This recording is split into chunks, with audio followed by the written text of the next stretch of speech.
నమస్తే. మెగా9 హెల్త్ ద్వారా ఎన్నో విషయాలు హెల్త్‌కి సంబంధించి మనం మాట్లాడుకుంటూ ఉన్నాం. ఆర్థోపెడిక్ అనగానే ఎక్కడైనా వెముకలకి సంబంధించిన ప్రాబ్లమ్ వస్తేనే వెళ్ళాలి అని చాలామందికి తెలిసిన విషయం. మనకి ఎక్కడైనా ఫ్రాక్చర్స్ అయితే ఖచ్చితంగా ఆర్థోపెడిక్ దగ్గరికే వెళ్తాం. కానీ ఇన్ఫెక్షన్స్ ఎన్ని రకాలుగా ఉంటాయనేది తెలవని విషయం ఒకటైతే, అసలు మనం సెల్ఫ్ మెడికేషన్ వైపు వెళ్ళిపోయి నాటు వైద్యం వైపు వెళ్ళిపోయి అది వ్యాధి ముదిరిన తర్వాత అంటే ఆ దెబ్బ చాలా వరకు ఇన్ఫెక్షన్కి దారితీసే వరకు డాక్టర్ని సంప్రదించని వాళ్ళు చాలామంది ఉన్నారు. దాని గురించి మాట్లాడబోతున్నాను.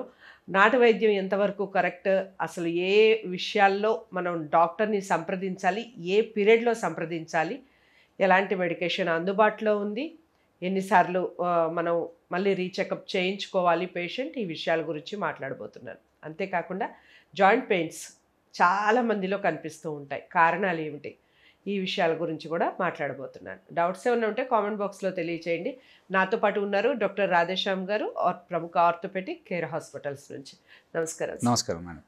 సార్, ఆర్థోపెడిక్ అనగానే ముందుగా గుర్తొచ్చేది ఎక్కడైనా ఫ్రాక్చర్ అయితేనో ఎక్కడైనా ఇరిగితేనో డాక్టర్ దగ్గరికి వెళ్ళాలని అనుకుంటూ ఉంటారు.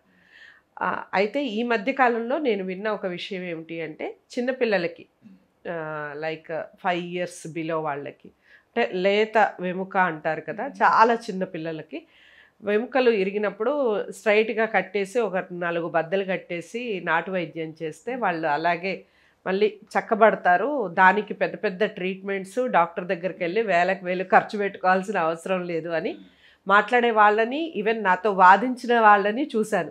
అందుకనే ఈరోజు మీతో ఈ టాపిక్ మాట్లాడబోతున్నాను. ఎంతవరకు కరెక్ట్ అంటే? చాలా మంచి టాపిక్ తీశారు మేడం. ఇది చిన్న పిల్లల్లో మామూలుగా సహజంగా 5 నుంచి 10 సంవత్సరాలు పిల్లలు సహజంగా ఆడుకుంటూ పడడం అనేది చాలా సర్వసాధారణం. సో వాళ్ళకి మోస్ట్ కామన్ ఇంజురీస్ ఎక్కడైతే ఎల్బో జాయింట్, మోచేయి దగ్గర మణికట్టు దగ్గర, కింద నీ జాయింట్లో. సో చాలామంది మనం పేరెంట్స్ కానీ ఇంట్లో పెద్దవాళ్ళు కానీ ఏం చేస్తారంటే, పడిన తర్వాత వాపు వచ్చినప్పుడు ఏం చేస్తారంటే అందరూ వాళ్ళు డాక్టర్ దగ్గర కన్సర్న్డ్ హాస్పిటల్లో డాక్టర్ దగ్గర తీసుకెళ్లకుండా వాళ్ళ ఇంటి వాళ్ళు ఎవరో చెప్పారని, పక్కన వాళ్ళు చెప్పారని, ఇంట్లో పెద్దవాళ్ళు చెప్పారని వెళ్ళి పసరకట్టు చేయడం చేస్తారు. చిన్నపిల్లల్లో పెద్దవాళ్ళకి చేసిన వాళ్ళు తట్టుకునే శక్తి ఉంటుంది. కానీ పిల్లల్లో ఏమవుతుందంటే ఎస్పెషల్లీ పడిన తర్వాత జాయింట్ దగ్గర, ఎస్పెషల్లీ ఎల్బో జాయింట్ కానీ, రిస్ట్ జాయింట్ కానీ, మోకాల దగ్గర నీ జాయింట్ కానీ పడి తోమిచ్చిన తర్వాత స్వెల్లింగ్ వచ్చి వదిలేశారనుకోండి, అది ఇన్ఫెక్షన్ అయ్యే అవకాశం ఉంటుంది. ఇన్ఫెక్షన్ అయ్యి ఆ జాయింట్లో వెళ్ళి స్ప్రెడ్ అయ్యి సెప్టిక్ ఆర్థరైటిస్ అంటాం మనం. ఇది ఇన్ఫెక్షన్ సింపుల్ బయట దెబ్బ, మనం మామూలుగా దెబ్బ తగిలితే రక్తం గడ్డగట్టి మానేది, మనం వదిలేసి పసరకట్లు కట్టి మనం ప్రాపర్ ట్రీట్మెంట్ తీసుకోకుండా వదిలేస్తే అది జాయింట్లో సో ఇన్ఫెక్షన్ పాకి మనకి ఇన్ఫెక్షన్ అవుతుంది. సో సెప్టిక్ ఆర్థరైటిస్ అంటారు. ఇక్కడ సెప్టిక్ అంటే ఇన్ఫెక్షన్, ఆర్థరైటిస్ అంటే జాయింట్లో ఇన్ఫ్లమేషన్. సో సెప్టిక్ ఆర్థరైటిస్ అనేది సర్వసాధారణం. సో దానివల్ల ఎదిగే పిల్లల్లో ఎస్పెషల్లీ ఏంటంటే, మీరు అన్నట్టుగా ఎముకలు లేతగా ఉంటే కార్టిలేజ్ ఉంటుంది వాళ్ళకి, ఇంకా బోన్స్ ఇంకా ఫ్యూజ్ కావు జాయింట్ దగ్గర. సో అలాంటప్పుడు ఏమైందంటే ఇన్ఫెక్షన్ వల్ల ఆ గ్రోత్ ప్లేట్ అనేది ఏదైతే ఉంటుందో డ్యామేజ్ అయిపోతుంది. గ్రోత్ ప్లేట్ డ్యామేజ్ అవడం వల్ల తర్వాత ఒకవేళ వాళ్ళు కోలుకున్నా, ఈ పసరకట్టు వల్ల ఏదో కోలుకున్న బయటపడినా తర్వాత గ్రోత్ ప్లేట్ డ్యామేజ్ అవడం వల్ల వాళ్ళ ఎదుగుదల అనేది చాలా రెస్ట్రిక్షన్ అవుతుంది. సో దానివల్ల వాళ్ళకి ఫ్యూచర్లో ఎదుగుదల తగ్గిపోయి వాళ్ళకి డిఫార్మిటీస్ రావడం, వంకర్లు పోవడం, కాలు వంకర్లు పోవడం, లేకపోతే ఫ్రాక్చర్లు అవ్వడం, లేకపోతే బోన్ రిపీటెడ్గా ఇన్ఫెక్షన్ అవ్వడం, అంటే ఆస్టియోమైలిటిస్ అంటారు, రిపీటెడ్ ఇన్ఫెక్షన్స్ ఆస్టియోమైలిటిస్, లేకపోతే బోన్ వీక్ అవ్వడం వల్ల ఫ్రాక్చర్ అవ్వడం, ఎదుగుదల లేకపోవడం, సో తొందరగా ఫ్యూజ్ అవ్వడం వల్ల ఒక కాలు పొట్టిగా, ఒక కాలు పొడుగుగా, లేకపోతే ఒక చేయి పొడుగుగా, ఒక చేయి పొట్టిగా కావడం.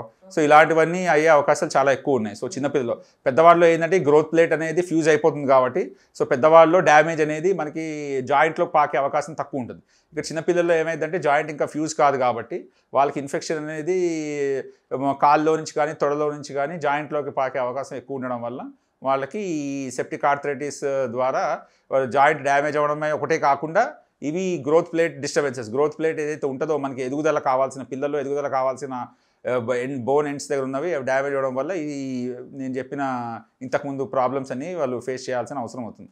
సో దీనికి సింపుల్ సొల్యూషన్ ఏంటి అంటే, వాళ్ళకి ఇమీడియట్గా ఎవరైనా పాప కానీ బాబు కానీ మోస్ట్లీ కామన్లీ 3 సంవత్సరాల నుంచి 10 సంవత్సరాల వరకు ఎక్కడైనా ఆడుకుంటూ పడ్డం కానీ, పైనుంచి కింద పడ్డం కానీ చేసినప్పుడు ఇమీడియట్గా అక్కడ ఇక్కడ తీసుకెళ్లకుండా ప్రాపర్ అట్లీస్ట్ చిన్న హాస్పిటల్ తీసుకెళ్ళి ఎక్స్రే తీయిస్తే అట్లీస్ట్ దాంట్లో ఫ్రాక్చర్ ఉందా లేదా తెలుస్తుంది. ఫ్రాక్చర్ ఉంటే ఎట్లయినా మనకి కన్సర్న్ అక్కడ ఇంటి దగ్గర ఎవరైనా ఆర్థోపెడిక్ సర్జరీ ఉంటే చూపించచ్చు. ఒకవేళ లేదు ఫ్రాక్చర్ లేదు అన్నా కూడా ఒకసారి చూపించడం మంచిది. ఎందుకంటే చాలామంది చేసే తప్పు ఏంటంటే ఫ్రాక్చర్ లేదు అని వదిలేసి పసరకట్లకు వెళ్తారు. వాళ్ళు పసరకట్లకు వెళ్ళి డ్యామేజ్ ఎక్కువ చేస్తారు అక్కడ. దానివల్ల ప్రాబ్లం ఏమవుతుంది అంటే ఫ్రాక్చర్ లేదు కదా, ఏమవుతుంది ఫ్రాక్చర్ లేనప్పుడు మేము ఎందుకు వెళ్ళాలి డాక్టర్కి, హాస్పిటల్కి వెళ్ళాలి, ఎందుకు చూపించాలి అంటే ఆ ఫ్రాక్చర్లో ఇప్పుడు దెబ్బ దగ్గర ఫ్రాక్చర్ లేకపోయినా అక్కడ రక్తం అనేది గడ్డగడుతుంది ఎక్కడైతే దెబ్బ తగిలిందో. అది మనం తోమిచ్చామనుకోండి మజిల్లో బోన్ ఫామ్ అవ్వడం చూస్తాం మనం. దట్ ఈజ్ మామూలుగా మనకి కండలో ఎముక అనేది పెరగదు మామూలుగా సహజంగా. సో కండలో ఎముక పెరగడం దాన్ని మనం మయోసైటిస్ ఆసిఫికెన్స్ అంటాం మనం. సో అది ఒకసారి వచ్చింది అనుకో, ఒకసారి ఫామ్ అయితే చిన్నపిల్లల్లో జాయింట్ మూమెంట్ రెస్ట్రిక్షన్ అవ్వడం, ఇంకా ఫ్యూచర్లో వాళ్ళకి ఆ joint movement pain swelling restriction అయ్యి జీవితాంతం వాళ్ళ జాయింట్ ఇంకా ఎందుకు ఉపయోగించలేకపోవడంతో ఉంటారు. సో అందుకని ఫ్రాక్చర్ అయితే ఎట్లయినా మనం ట్రీట్మెంట్ చేస్తాం. ఫ్రాక్చర్ కాకపోతేనే మనకి వచ్చిన సమస్య. అక్కడ అందరూ ఫ్రాక్చర్ లేదు అని చెప్పి తీసుకెళ్ళి పసరకట్లు కట్టడం, తోమియడము, ఇవన్నీ ఈ క్వాక్ థెరపీ తీసుకుంటారు. సో అది చాలా డేంజరస్, ఎస్పెషల్లీ చిన్నపిల్లల్లో. ఇదొకటి ఇన్ఫెక్షన్, ఒకటి ఈ మయోసైటిస్ ఆసిఫికెన్స్ ఒకటి అయితే, ఇంకోటి ఏంటంటే కంపార్ట్మెంట్ సిండ్రోమ్ అంటే ఈ తోమిన వల్ల ఏదైతే వాళ్ళవి చర్మం లేతగా ఉంటుంది, వాళ్ళ మజిల్ మెత్తగా ఉంటుంది, చర్మం లేతగా ఉంటుంది. సో దానివల్ల ఏంటంటే రక్త ప్రసారణ దెబ్బతింటుంది. రక్త ప్రసారణ దెబ్బతినేటప్పటికీ ఆ పర్టికులర్ కాలు కానీ చెయ్యి కానీ మోచెయ్యి కింద కానీ మోకాలు కింద నుంచి కానీ నల్లగా అవడం, గ్యాంగ్రీనస్ చేంజెస్ అవ్వడం, సో ఇస్చిమిక్ కాంట్రాక్చర్లోకి పోవడం, ఇవన్నీ అయ్యే అవకాశాలు ఎక్కువ ఉంటాయి. సో అందుకని మనం వీలైనంత వరకు ఈ క్వాక్ థెరపీ కానీ తోమించడం కానీ వీలైనంత వరకు అవాయిడ్ చేయాలి మనకి. అది మనం ఇమీడియట్గా చేయవలసినది. పేరెంట్స్ కానీ, గ్రాండ్ పేరెంట్స్ కానీ, సిబ్లింగ్స్ కానీ ఎవరైనా చిన్నపిల్లలు పడిపోతే మాత్రం ఇమీడియట్గా మనం క్వాక్ దగ్గర కాకుండా అట్లీస్ట్ ఇంటి దగ్గర చిన్న నర్సింగ్ హోమ్ ఉందా వెళ్ళి చూపించుకుంటే, సింపుల్ ఎక్స్రే తీస్తే ఫ్రాక్చర్ ఉందా లేదా, ఫ్రాక్చర్ ఉంటే కన్సర్న్ స్పెషలిస్ట్ చూపించు, ఫ్రాక్చర్ లేకపోయినా చూపిస్తే దానికి తగ్గట్టు ట్రీట్మెంట్ అనేది మేము సజెస్ట్ చేస్తాం. సార్, నాటు వైద్యం ఒక రాంగ్ అయితే అసలు ఇంట్లో సెల్ఫ్ మెడికేషన్ చేసుకుంటూ ఉంటారు చాలామంది. ఏముంది దీనికి ఒక ట్యాబ్లెట్ వేసుకోండి తగ్గిపోతుంది, ఇదేం పెద్ద దెబ్బ కాదులే, కాస్త కట్టుకట్టేద్దాం, పసుపు జల్లేసి కట్టుకట్టేద్దాం, ఇలాంటివి చేస్తూ ఉంటారు. ఈవెన్ ఎడ్యుకేటెడ్ మదర్స్ కూడా అలాంటి పనులు చేస్తూ ఉంటారు. ఎడ్యుకేషన్ లేని వాళ్ళంటే అది వేరు. కానీ సో వాళ్ళకి ఎలాంటి సజెషన్స్ ఇస్తారు, దానివల్ల ఎలాంటి ప్రమాదం జరిగే? మీరన్నట్టు ఈ పసుపు పెట్టడం అనేది ఎక్కడైనా కట్టు ఉన్నప్పుడు, ఎక్కడైనా తెగితే వాటికి ఇమీడియట్గా పెడితే కొద్దిగా అది ఇన్ఫెక్షన్ కాకుండా ఉంటుంది అనేది అది కామన్ మిత్. కానీ కరెక్టే, అది దాని వరకు కరెక్టే. కానీ మనం ఇంట్లో దానికి గట్టిగా కర్చీఫ్లు వేసి కట్టడాలు, టవల్ వేసి కట్టడాలు ఎక్కడైతే, అదే ఇందాక చెప్పినట్టు బ్లడ్ సప్లై అనేది దెబ్బతింటుంది. బ్లడ్ సప్లై దెబ్బతిని అది గ్యాంగ్రీన్గా మారుతుంది. గ్యాంగ్రీన్గా మారితే ఏంటంటే మొత్తం ఆ భాగం ఎక్కడి నుంచి అయితే కడతారో మీరు, ఆ భాగం చేతి నుంచి ఆ చెయ్యి కానీ కాలు కానీ మీరు టవల్తో కట్టినా, కర్చీఫ్తో కట్టినా, ఇంకా వేరే దాంతో కట్టినా, సో ఎప్పుడైనా దెబ్బ తగిలితే ఆ దెబ్బ కింద భాగం ఎప్పుడు దెబ్బ పై భాగం ఎప్పుడు టైట్గా కట్టకూడదు. మనం ఏమనుకుంటామంటే ఆ రక్తం అక్కడి నుంచి వచ్చేస్తుందో, లేకపోతే రక్తం స్ప్రెడ్ అవుతుందో, లేకపోతే ఇంకా వాపు ఎక్కువ అవుతుందో అని చెప్పి మనం పొరపాటున ఏం చేస్తాం, సపోజ్ మోచేయికి దెబ్బ తగిలింది అనుకోండి, మోచేయి పై కట్టడం, మోకాలు దెబ్బ తగిలితే మోకాలు పైన కట్టడం. సో అది చాలా తప్పు. ఎందుకంటే ఆల్రెడీ ఆ భాగానికి బ్లడ్ సప్లైనే డ్యామేజ్ అయింది. ఇంకా మనం కట్టామనుకోండి ఫర్దర్గా భాగానికి డ్యామేజ్ అయ్యి ఆ రక్త ప్రసారణ మొత్తం ఆగిపోయి, సో మోచేయి కింద అయితే మోచేయి కింద భాగం, మోకాలు కింద అయితే మోకాలు కింద భాగం అది నెమ్మదిగా రంగు మారి, నెమ్మదిగా నల్ల రంగులో మారి ఇన్ఫెక్షన్ వచ్చి నెక్రోసిస్ అయ్యి గ్యాంగ్రీన్ అయ్యి అది చెయ్యో కాలో తీసేసే పరిస్థితి వరకు వెళ్తుంది. సో అందుకని పొరపాటును కూడా ఇంట్లో వాళ్ళు ఎవరు కాకపోతే మీరు చేయవలసింది మంచి పని ఏంటంటే, ఎప్పుడైనా దెబ్బ తాగితే ఎవరికైనా ఎక్కడైనా వాపు వచ్చినట్టు ఫస్ట్ అండ్ ఫార్మోస్ట్ చేయాల్సింది మనం ఐస్ ప్యాక్ పెడితే అట్లీస్ట్ ఆ స్వెల్లింగ్ తగ్గుతుంది. హీట్ ప్యాక్ మాత్రం పెట్టకూడదు. తర్వాత ఎవరు కట్టకూడదు. ఎనీ కన్స్ట్రిక్షన్స్ ఉంటే తీసేయాలి. కన్స్ట్రిక్షన్స్ అంటే ఏదైనా టైట్ వస్తువు కానీ, కొంతమంది తాయెత్తులు కానీ కడతారు, ఇంకోటి ఏదో మరొకటి ఏదో కడతారు, ఆమెకి ఆడవాళ్ళు అయితే చిన్నపిల్లలకి అయితే కడతారు. సో అవన్నీ ఏమన్నా tight structures around the particular joint ఉంటే అవన్నీ తీసేయాలి. సో చేయవలసింది ఏంటంటే ఇమీడియట్గా మీరు ఇంట్లో వరకు ఉన్న వాళ్ళకి ఐస్ ప్యాక్ పెట్టడం అనేది ఇమీడియట్ బెస్ట్ ట్రీట్మెంట్. మనకి మీరు హాస్పిటల్ తీసుకొచ్చేంత వరకు ఐస్ ప్యాక్ పెడితే వాప్ అనేది తగ్గుతుంది క్రమంగా. తర్వాత మీరు హాస్పిటల్ తీసుకొచ్చిన తర్వాత మనం నెసెసరీ ఎవాల్యుయేషన్ చేసి ఎక్స్రే కానీ చూసుకుని మనం దాని ప్రకారంగా ట్రీట్మెంట్ చేయొచ్చు. మనం జాయింట్ పెయిన్స్ అనేసరికి అసలు వయసుతో సంబంధం లేకుండా వచ్చేస్తున్నాయి సార్. కారణం ఏంటో తెలియదు. కానీ అంటే పెయిన్స్ అనేవి అసలు ఎన్ని రకాలుగా ఉంటాయి బోన్స్కి సంబంధించి, ఎలాంటి పెయిన్స్ని మనం చాలా సీరియస్గా తీసుకొని మెడికేషన్ తీసుకోవాల్సిన అవసరం ఉంటుంది? మీరు అన్నట్టు పెయిన్స్ చాలా రకాలు ఉన్నాయి మేడం. మనకి చూడవచ్చు, సపోజ్ మనం ఆర్థోపెడిక్ రిలేటెడ్ అయితే మనం జాయింట్ పెయిన్స్ మోస్ట్ కామన్. అది కూడా ఇప్పుడు మనం వర్షాకాలం మొదలైంది, మాన్సూన్ సీజన్లో ఎప్పుడైతే వర్షాలు పడడం వల్ల ఫీవర్ ఎక్కువైతుందో, ఫీవర్ తర్వాత మనకి జాయింట్ పెయిన్స్ అనేవి చాలా ఎక్కువగా వస్తాయి. దాన్ని పోస్ట్ వైరల్ ఆర్థరాలజియా అంటాం. పోస్ట్ వైరల్ అంటే ఫీవర్ తగ్గిన తర్వాత మనకి జాయింట్ పెయిన్స్ వస్తాయి. సో చాలామంది మా దగ్గరకు వచ్చే పేషెంట్లు కూడా ఫీవర్ హిస్టరీతో వస్తారు. మాకు ఫీవర్ 1 డే హిస్టరీ అవ్వచ్చు, 2 డే హిస్టరీ అవ్వచ్చు, 1 వీక్ హిస్టరీ అవ్వచ్చు. సో ప్రీవియస్ హిస్టరీ ఆఫ్ ఫీవర్తో మా దగ్గరికి యూజువల్లీ ఆల్ జాయింట్ పెయిన్స్ అంటే ఆర్థరాలజియా, ఆర్థరైటిస్ అనేది మనం 2 పదాలు డిఫరెన్షియేట్ చేయాలి. ఆర్థరాలజియా అంటే ఇన్ఫ్లమేషన్, జాయింట్ ఉబ్బడం అనే దాన్ని ఆర్థరాలజియా అంటాం. ఆర్థరైటిస్ అంటే జాయింట్ అరుగుదల, లోపల ఏదైతే అరుగుతుందో దాన్ని ఆర్థరైటిస్ అంటాం. సో ఆర్థరాలజియా అంటాం. మామూలుగా ఆర్థరాలజియా అంటే multiple joints usually. So fever తర్వాత వచ్చేది అదొక టైప్ ఆఫ్ జాయింట్ పెయిన్స్. తర్వాత ఇంకోటి రుమటాయిడ్ ఆర్థరైటిస్ అంటాం, కీళ్ళవాతం అంటాం అది. సో దానికి కాజ్ ఏం లేదు, బట్ కాకపోతే హెరిడిటరీ ఫ్యాక్టర్ అనేది ఒకటి ప్లే చేస్తుంది. సో వంశంలో జన్యుపరంగా వచ్చే వాళ్ళ వస్తుంది. సో మోస్ట్లీ ఆడవాళ్ళకి ఎక్కువ ఉంటుంది అనమాట. రుమటాయిడ్ ఆర్థరైటిస్ అనేది ఆడవాళ్ళలో ఎక్కువ వచ్చే అవకాశాలు ఎక్కువ ఉంటుంది. రుమటాయిడ్ పోస్ట్ వైరల్ ఆర్థరాలజియా అనేది మగ ఆడ అని లేదు, ఎవరికైనా రావచ్చు. జ్వరం వచ్చిన తర్వాత అది ఎవరికైనా వచ్చే అవకాశం ఉంటుంది. సో అదొకటి. మూడోది ఏంటంటే మనకి థైరాయిడ్ వల్ల కూడా జాయింట్ పెయిన్స్ వస్తాయి. ఎవరికైనా థైరాయిడ్ తక్కువ ఉన్న వాళ్ళు, థైరాయిడ్ మెడికేషన్ తీసుకున్న వాళ్ళకి కూడా జాయింట్ పెయిన్స్ వచ్చే అవకాశం ఉంటాయి. సో థైరాయిడ్ డిసీజ్ వల్ల వచ్చే అవకాశం ఉంటాయి. 4వది గౌట్ అంటాం. గౌట్ అంటే బాడీలో యూరిక్ యాసిడ్ లెవెల్స్ పెరిగితే, ప్రోటీన్ ఎక్కువ మనకి మెటబలైజ్ కాకపోతే దానివల్ల యూరిక్ యాసిడ్ పెరిగి అది జాయింట్లో డిపాజిషన్ అయ్యి దానివల్ల కూడా మనకి గౌటీ ఆర్థరైటిస్ అంటాం. సో గౌట్ వల్ల కూడా వచ్చే ఆర్థరైటిస్ని గౌటీ ఆర్థరైటిస్ అంటాం. సో ఇవి ఫ్యూ కామన్ మనం ఆర్థరాలజియా ఏవైతే చూస్తామో సో దాన్ని బట్టి మనకి ఈ క్రమంలో మనం ఎవాల్యుయేట్ చేసుకోవాలి. వెదర్ మనకి ఫీవర్ తర్వాత వచ్చిందా, లేకపోతే థైరాయిడ్ రిలేటెడ్ వచ్చిందా, లేకపోతే మనకి రుమటాయిడ్ ఆర్థరైటిస్ అంటే మనకి ఏజ్ రిలేటెడ్ వచ్చింది. ఏజ్ అంటే యూజువల్లీ రుమటాయిడ్ ఆర్థరైటిస్ యంగ్ పేషెంట్స్తో రాదు. యూజువల్లీ 40 ఏళ్ల తర్వాత, 40-50 ఏళ్ళ తర్వాత ఆడవాళ్ళలో నియరింగ్ మెనోపాజ్, సో అలాంటి వాళ్ళకి వచ్చే అవకాశం ఎక్కువ ఉంటుంది. సో గౌట్ అనేది ఎవరికైనా రావచ్చు, కాకపోతే అది కూడా మిడిల్ ఏజ్, ఎల్డర్లీ ఏజ్లోనే వస్తుంది. సో ఇవన్నీ కొన్ని కామన్ మన జాయింట్ పెయిన్స్ వచ్చే కారణాలు. మనకి జాయింట్ దగ్గర స్వెల్లింగ్ ఉండటం, దానివల్ల పెయిన్ రావటం, కొన్ని రోజులకి మనం ఏం మెడికేషన్ తీసుకోకపోయినా ఒక్కోసారి స్వెల్లింగ్ తగ్గినట్టుగా అనిపించటం, పెయిన్ కూడా కొంచెం కంట్రోల్ అయినాం, లైక్ చలిగాలికి ఎక్కువగా పెయిన్స్ వచ్చినట్టుగా అనిపించటం, దేనివల్ల అంటారు అలా రావడం? చెప్పాను కదా మేడం, నేను 2 రకాలు ఉంటాయి మనకి, ఆర్థరాలజియా అని, ఆర్థరైటిస్ అని. ఆర్థరాలజియా అంటే మీరు చెప్పినట్టు జాయింట్ పెయిన్ అనమాట. సో లోపల జస్ట్ సింపుల్ జాయింట్ పెయిన్స్ అంటే ఇన్ఫ్లమేషన్ మీద లోపల జాయింట్లో మనకి సైనోవియం అనే పొర ఉంటుంది లోపల. ఆ సైనోవియం అనేది మనకి లోపల కార్టిలేజ్ రిప్లెనిష్ చేసి దానికి ఆహారంలాగా సప్లై చేస్తుంటుంది. సైనోవియల్ ఫ్లూయిడ్ ప్రొడ్యూస్ చేస్తుంది. సైనోవియం అనేది ప్రతి ఒక్క జాయింట్లో, శరీరంలో ప్రతి ఒక్క జాయింట్లో మనకి సైనోవియం లేయర్ అనేది ఉంటుంది లోపల. అది మనకి సైనోవియల్ ఫ్లూయిడ్ సెక్రీట్ చేయడం వల్ల లోపల మన జాయింట్కి మన థెరపీ కార్టిలేజ్ ఏదైతే ఉంటుందో దానికి ఆహారంగా పనిచేస్తుంది. ఇది ఒక్కొక్కసారి ఏమవుతుంటే రకరకాల కారణాల వల్ల, నేను చెప్పడం కారణాల వల్ల, వాళ్ళ కారణం లేకపోయినా ఇడియోపాథిక్ అంటాం. ఇడియోపాథిక్ అంటే దానికి కారణమే ఉండదు. కారణం లేకపోయినా అది ఉబ్బే అవకాశం ఉంది. ఎప్పుడైతే ఆ సైనోవియం ఇన్ఫ్లేమ్ అయిందో నార్మల్ కంటే ఎక్కువ ప్రొడక్షన్ ఆఫ్ ఫ్లూయిడ్ మనకి సెక్రెట్ అవుతుంది. దానివల్ల మీరు అన్నట్టు ఇందాక జాయింట్ స్వెల్లింగ్ వస్తుంది అనమాట. సో అది సింగిల్ జాయింట్, పెద్ద జాయింట్లో రావచ్చు, చిన్న జాయింట్లో రావచ్చు. చిన్న జాయింట్స్ అంటే మన వేళ్ళకి సంబంధించిన జాయింట్స్, వేళ్ళకి కాళ్ళకి సంబంధించినవి చిన్న జాయింట్స్ అంటాం. పెద్ద జాయింట్స్ అంటే మోకాలు కానీ, హిప్ కానీ, యాంకిల్ కానీ, రిస్ట్ కానీ, ఎల్బో కానీ, ఇవన్నీ పెద్ద జాయింట్స్ అనమాట. సో ఆ జాయింట్ పెయిన్ స్వెల్లింగ్ బట్టి మనకి, సో జాయింట్ స్వెల్లింగ్ ఉంటే దాన్ని సైనోవైటిస్ అంటాం. ఎందుకంటే సైనోవియం ఉబ్బడం వల్ల వచ్చింది కాబట్టి సైనోవేస్ అంటాం. జస్ట్ పెయిన్ ఉంది, స్వెల్లింగ్ లేదు అంటే దాన్ని ఓన్లీ ఆర్థరాలజియా అంటాం. సో అరిగితే ఆర్థరైటిస్ అంటాం. సో రకరకాలుగా టర్మినాలజీ ఉంది మనకి, దేనివల్ల వచ్చింది. జస్ట్ సింపుల్ పెయిన్ ఉందా, లేకపోతే పెయిన్ విత్ స్వెల్లింగ్ ఉందా, స్వెల్లింగ్ విత్ మూమెంట్ రెస్ట్రిక్షన్ ఉందా.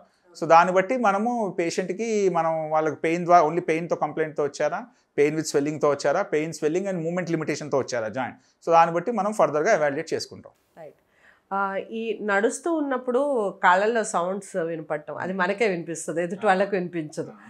చేతులు కదిలించినప్పుడు సౌండ్స్ రావటం, పైకి చేయి ఎత్తినప్పుడు సౌండ్స్ రావటం, దేనికి సంకేతం అంటారు? ఇవన్నీ కొన్ని క్లికింగ్ సౌండ్స్ వస్తాయండి జాయింట్లో. ఎస్పెషల్లీ చాలా మందికి షోల్డర్ జాయింట్స్, నీ జాయింట్స్లో ఎక్కువ శాతం వస్తాయి. సో నేను ఇందాక చెప్పినట్టు మనకి సైనోవియం అనే పొర ఉంటుంది లోపల, అది మనకి ఫ్లూయిడ్ సెక్రీట్ చేస్తుంది. సో దాంట్లో బబుల్స్ ఫామ్ అవుతాయి అనమాట. ఆ బబుల్స్ ఒక్కొక్కసారి మనం మూవ్మెంట్ చేస్తున్నప్పుడు పర్టికులర్ పాయింట్లో, ఎప్పుడైతే జాయింట్లో పర్టికులర్ పాయింట్లో ఆ 2 అపోజింగ్ బోన్స్ రాసుకున్నప్పుడు ఆ బబుల్ బర్స్ట్ అయ్యి మనకి ఆ క్లికింగ్ సౌండ్స్ అనేవి వస్తాయి. సో ఈ సౌండ్స్ వల్ల ఏమి ఇబ్బంది ఏం లేదు, కానీ ఆ సౌండ్తో పెయిన్ వస్తే మనం ఒకసారి చూపించుకోవాల్సి వస్తుంది. సౌండ్స్ అనేవి చాలామంది కామన్, మన చేతులు కూడా చాలా మందికి విరుచుకునే అలవాటు ఉంటుంది. ఇలా విరుచుకుంటే సౌండ్ వస్తాయి. ఇవన్నీ దానివంటే లోపల బబుల్స్ ఫామ్ అవుతాయి. ఇలా విరుచుకున్నప్పుడు ఎదుటి వాళ్ళకి కూడా వినిపిస్తుంది, నడిచేటప్పుడు అసలు మనకే వినిపిస్తుంది. అందుకే కామన్ గా అందరు చేసేది చేతుల్లో విరుచుకోవడాలు ఇవన్నీ. బట్ చాలా మందికి షోల్డర్స్లో కానీ, ఎస్పెషల్లీ మోకాళ్ళలో ఈ సౌండ్స్ అన్ని వస్తాయి. నేను చెప్పినట్టు ఈ లోపల ఫ్లూయిడ్ ఫామ్ అయ్యి ఫ్లూయిడ్లో బబుల్స్ ఫామ్ అయినప్పుడు, ఆ బబుల్ బర్స్ట్ అయినప్పుడు మనకి సౌండ్స్ వస్తాయి. సౌండ్స్ వల్ల ఏవి మనకి చెడు కాదు, కానీ ఆ సౌండ్ పెయిన్తో వచ్చి ఆ మూమెంట్ జాయింట్ మూమెంట్ మనకి రెస్ట్రిక్షన్ అయింది అనుకోండి, అప్పుడు మనం దానికి ఎవాల్యుయేట్ చేసుకోవాల్సి వస్తుంది. సో సింపుల్ సౌండ్స్ వల్ల మనం ఏం కంగారు పడాల్సిన పని లేదు. Right. So come to spondylitis.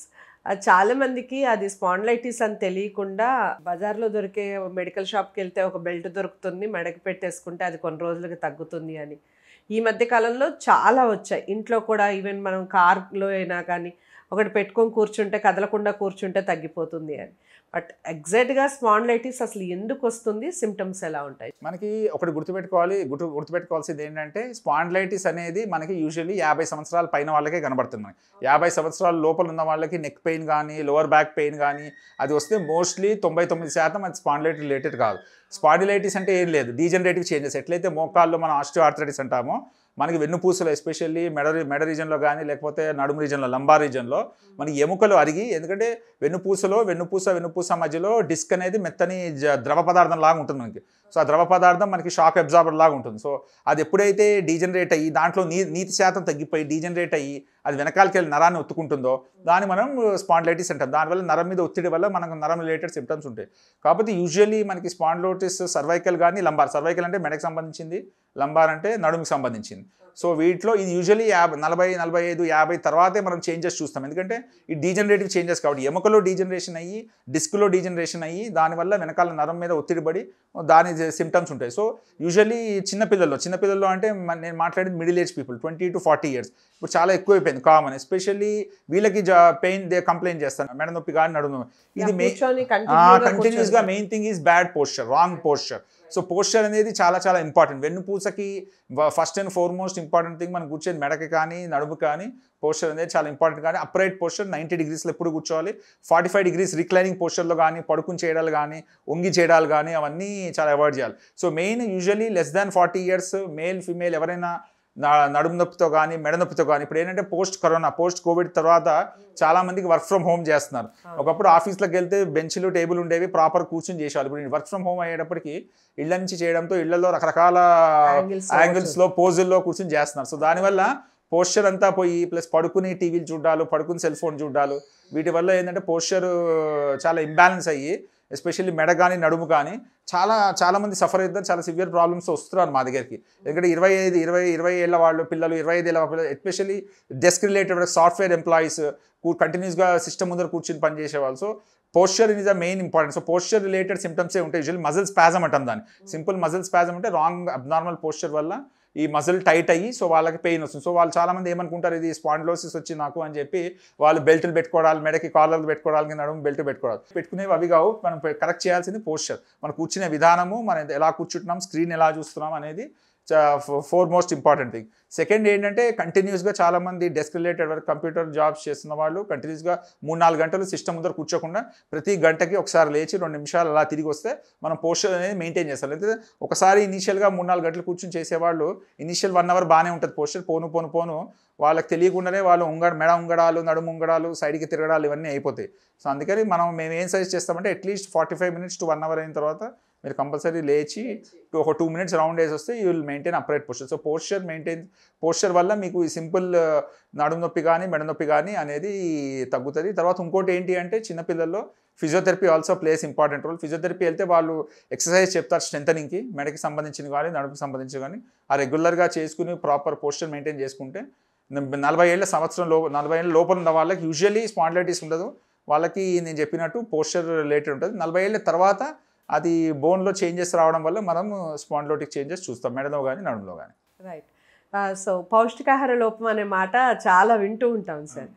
ఈ పౌష్టికాహార లోపం వల్ల కూడా బోన్స్కి సంబంధించిన ప్రాబ్లమ్స్ వచ్చే అవకాశం ఉంటుందంటారు? ఉంటుంది, డెఫినెట్గా ఉంటుందండి. మనకి చాలా మటుకు మోస్ట్ కామన్ చిన్నపిల్లల్లో చూసేది మనకి విటమిన్ డి డెఫిషియన్సీ వల్ల. ఇప్పుడు మనకి ఒకప్పుడు ఏంటంటే మనకి ప్లే గ్రౌండ్స్ ఉండేవి, పార్కులు ఉండేవి, ఆడుకోవడానికి సమయం ఉండేది పిల్లల వరకు, ప్లే ఏరియా. ఇప్పుడు అవన్నీ లేక పిల్లలకి అన్ని అపార్ట్మెంట్స్ అయిపోయి వాళ్ళు బయటికి వెళ్ళక ఆడుకోక టైం లేక ఎండ తగలక సో చాలా మటుకు చిన్న వయసులోనే రైట్ ఫ్రమ్ 2 years 3 years మేము చిన్న పిల్లల్ని చూస్తున్నాము. విటమిన్ డి డెఫిషియన్సీ వల్ల రికెట్స్ అంటాం మనం. రికెట్స్ అంటే ఏదంటే బోన్ మినరల్ డెన్సిటీ తగ్గి ఎముకలో శక్తి తగ్గి అవి వంకరపోవడం మొదలు పెడతాయి. అందుకే మనం చిన్నప్పుడు కొంతమంది పిల్లలు చూస్తాం, మనం బోలెక్స్తో నడవడం అంటే కాళ్ళు వంకరపోయి రావడం. అదే రైట్ ఫ్రమ్ ఆ స్టేజ్ నుంచే మనం కరెక్ట్గా పోషకాహారాలు సరిగ్గా ఇవ్వకపోతే ఒకటి ఫస్ట్ అండ్ ఫార్మోస్ట్ చిన్నపిల్లలు చూసుకోవాల్సింది వాళ్ళకి సన్ ఎక్స్పోజర్. వాళ్ళు ఎంత వరకు బయట ఆడుకోగలిగితే సూర్యరశ్మి చర్మానికి దక్కితే ఇంకా చర్మంలో మనకి విటమిన్ డి అనేది సింథసైజ్ అవుతుంది. సో దానివల్ల విటమిన్ డి అనేది హార్మోన్. ఆ హార్మోన్ మనకి ఎముకలో కాల్షియం ఎంత ఉండాలి అనేది డిసైడ్ చేస్తుంది. సో మనకి స్కిన్లో విటమిన్ డి అనేది తక్కువైతే ఆటోమేటికలీ బోన్లో కాల్షియం కంటెంట్ అనేది మినరల్ కంటెంట్ అనేది తగ్గుతుంది. సో దానివల్ల బోన్ గ్రోత్ ఎఫెక్ట్ అవుతుంది. సో బోన్ గ్రోత్ ఎఫెక్ట్ అవ్వడం వల్ల వాళ్ళకి షార్ట్ స్టేచర్ రావడం, కాళ్ళు వంకరగా పోవడం, సో ఇవన్నీ డెవలప్ అవుతాయి. సో మనం చిన్నప్పటి నుంచే పిల్లల్ని వీలైనంత వరకు ఎక్కువ బయటకు వెళ్ళి ఆడుకోవడం ఎంకరేజ్ చేయాలి మనం. సో సూర్యరశ్మి ఎంత తాగితే అంత మంచిది. రెండోది సూర్యరశ్మి సన్లైట్ తర్వాత ఇంపార్టెంట్ మిల్క్ అనేది చాలామంది అపోహ ఉంది, మిల్క్ తాగితే వెయిట్ గెయిన్ అవుతారు అని చెప్పి. ఏం లేదు, మనం మిల్క్ లీటర్ తాగేది ఏం లేదు. మనం తాగేది 1 glass of 200 ml of milk తీసుకుంటే మార్నింగ్ 100 ml ఈవినింగ్ 100 ml తీసుకుంటే దాంట్లో ఉన్న పౌష్టికాహారాలు చాలా ఇంకా వేరే దేంట్లో దొరకవు కాబట్టి milk is the second richest source of calcium. మూడోది ఒకవేళ నాన్ వెజిటేరియన్స్ అయితే కోడిగుడ్డు బాయిల్ చేసి పైన ఎగ్ వైట్లో కూడా high rich in protein and calcium and vitamin D ఉంటుంది. నాలుగోది మన డ్రై ఫ్రూట్స్, పిస్తా, బాదాం, అంజీర్ డ్రై ఫ్రూట్స్ వీటిలో కూడా మనకి వైటమిన్ డి కాల్షియం అనేది ఉంటుంది. ఐదోది మనకి రాగి is very rich in calcium and iron. So అది కూడా చాలా హెల్ప్ చేస్తుంది, రాగి బిస్కెట్ కానీ రాగి మాల్ట్ కానీ. ఆరోది లడ్డు అంటే నువ్వులు ఉంటుంది, నువ్వులు విత్ బెల్లం. సో ఇవి కూడా మనకి పౌష్టికాహారంలో ఇవన్నీ ఇంక్లూడ్ చేసుకుంటే మనకి ఎముక అనేది మనకి వీక్ కాకుండా మనకి స్ట్రెంత్ అనేది పెరుగుతుంది. Thank you so much sir, valuable time ఇచ్చారు. మెగా9 హెల్త్లో మీరు డాక్టర్ గారిని, రాధేశ్యామ్ గారిని కలవాలి అనుకుంటే స్క్రీన్ మీద కనపడే నెంబర్కి కాల్ చేయొచ్చు. ఆర్థోపెడిక్ సంబంధించిన ప్రాబ్లమ్స్ ఏమున్నా కూడా స్క్రీన్ మీద కనపడే నెంబర్కి కాల్ చేయొచ్చు. డాక్టర్ గారు అపాయింట్మెంట్ లభిస్తుంది. సో ఎలా అనిపించింది ఈ వీడియో? ఈ విషయాలన్నీ కూడా కామెంట్ బాక్స్లో తెలియచేయండి. వీడియో లైక్ చేసి అందరికీ షేర్ చేయండి. ఛానల్ని సబ్స్క్రైబ్ చేసుకోండి. మరో మంచి టాపిక్తో మళ్ళీ కలుద్దాం. నమస్తే.